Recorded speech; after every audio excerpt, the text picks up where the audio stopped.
ecurinë e fundit, të orëve të fundit pas njoftimit për armëpushimin, edhe jeni besim plot që do të vazhdoj apo me shumë gjasa do të thyhet? Pra pa arritur javorshi. Ajo që kemi parë deri tani pra në orët ku arritja e armëpushimit ishte një gjë shumë e mirë dhe shumë e mirë pritur nga të gjithë njerëzit dhe nga politika ndërkombëtare. Por që në fillim të saj kishte skepticizëm të madh për shkak se çfarë do të ndodhte dhe sa do të respektojë ky armëpushim, dhe orët e para kanë treguar se ky armëpushim më shumë të qetë një pauz sesa realisht një armëpushim lufte, për shkak se Izraeli ka filluar një bombardim masiv ku për 10 minuta ka hedhur mbi 160 raketa në mbi 60 lokacione, ku deri më tani kemi mbi 110 të vrarë në Liban. Në anën tjetër, proksit e Iranit në Irak kanë sulmuar një qendër diplomatike të Shteteve të Bashkuara të Amerikës në Bagdad, ku SBA ka ngritur alarmin për qytetarët e saj në Irak. Po ashtu Garda Revolucionare sot ka marrë përsipër sulmin ndaj tubacionit Lindje Perëndim, tubacioni i cili nuk ka sulmuar edhe gjatë këtij konflikti gjashtë-javor, i cili ka një kapacitet prej 7 milionë fuqi nafte, e cila transporton naftën nga Arabia Saudite në drejtim të Detit të Kuq, pra e shmang ngushticën e Hormuzit, dhe në këto pamje të para po shihet se ky armëpushim është shumë fragjil dhe siç thekë edhe më shumë është një pauzë e cila në bindjet e mia nëse vazhdon me këtë ritëm nuk do të zgjasë, për shkak se Irani ka lëshuar një deklaratë ku ka thënë se nëse nuk do të dalë bombardimi në Liban, ajo do të përgjigjet ashpër ndaj Izraelit. Por Izraeli theksoi edhe më përpara sapo arrit marrëveshja armëpushimi që Libani nuk përfshihet te pjesa e armëpushimit. Po kemi një huti shumë të madhe për shkak se kryeministri i Pakistanit, i cili ka qenë edhe ndërmjetësues, deklaroi se Libani ka qenë pjesë e armëpushimit të arritur me Iranin dhe Shteteve të Bashkuara të Amerikës, kurse tani Izraeli deklaroi se Libani nuk ka qenë pjesë, po ashtu edhe presidenti Trump tani para pak minutave deklaroi se i mbështet pretendimet dhe deklaratat e kryeministit Netanyahu se Libani nuk ka qenë pjesë e marrëveshjes se lufta në Liban është një luftë e cila nuk lidhet me Iranin, me luftën e Iran, dhe kurse në anën tjetër Irani ka pretenduar se ajo ka arritur një marrëveshje me SBA që të ndalohet lufta në të gjithë linjën e mesme dhe të gjithë proksit e saj duhet të përfshinë armëpushimin që është arritur në një periudhë dijavore. Pra me këtë ide rikthehemi tek plani i parë i Trumpit për të, sikur tha ai, për zhdukur një civilizim. Po nëse ka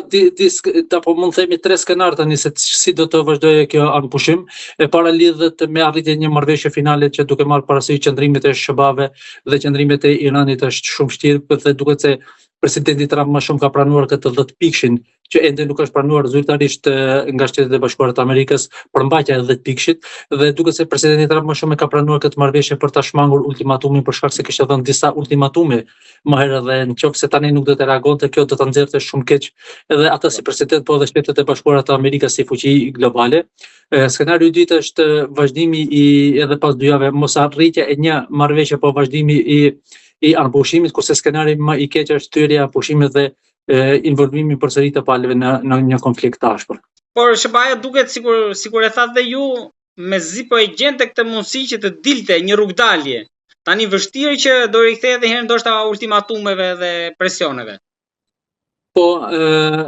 si në Shtetet e Bashkuara të Amerikës, ashtu në Izrael dhe Iran kemi forca të cilet kanë qenë kundër marrëveshjes, ku në Shtetet e Bashkuara të Amerikës krau i gjatë ka bërë një presion të jashtëzakonshëm ndaj presidentit Trump që të mos pranojë, pra të refuzojë planin 10 pikësh të Iranit për të arritur deri te marrëveshja dyjavore e paqes. Në anën tjetër në Izrael, partia opozitare Likud deklaroi se kjo është katastrofa më e madhe politike në historinë e kombit ton, pra ata janë kundër një armëpushimi për shkak se sipas tyre nuk është arritur asnjë nga objektivat e deklaruara të Izraelit. Në anën tjetër kemi edhe Iranin, ku sot ka pasur tubime masive nëpër pjesën më të madhe të qyteteve të Iranit, ku është protestuar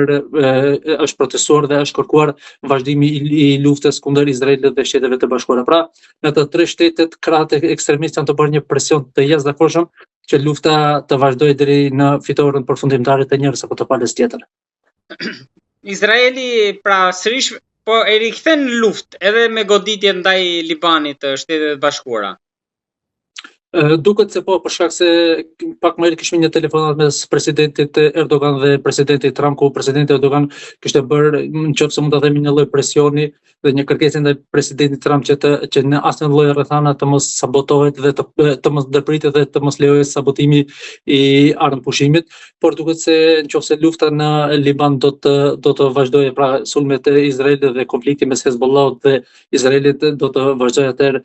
mund të themi se paqja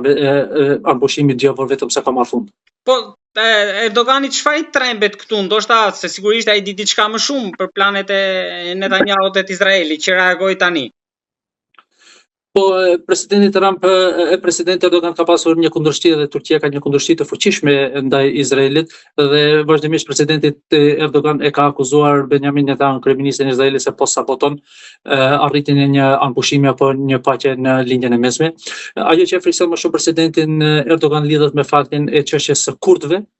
destabilitetin e gjithë linjës së mesme, e cila pashmangshmërisht do të ketë një impakt të jashtëzakonshëm në Turqi dhe një valë e migrimi masive e cila mund të shkaktojë tronditje demografike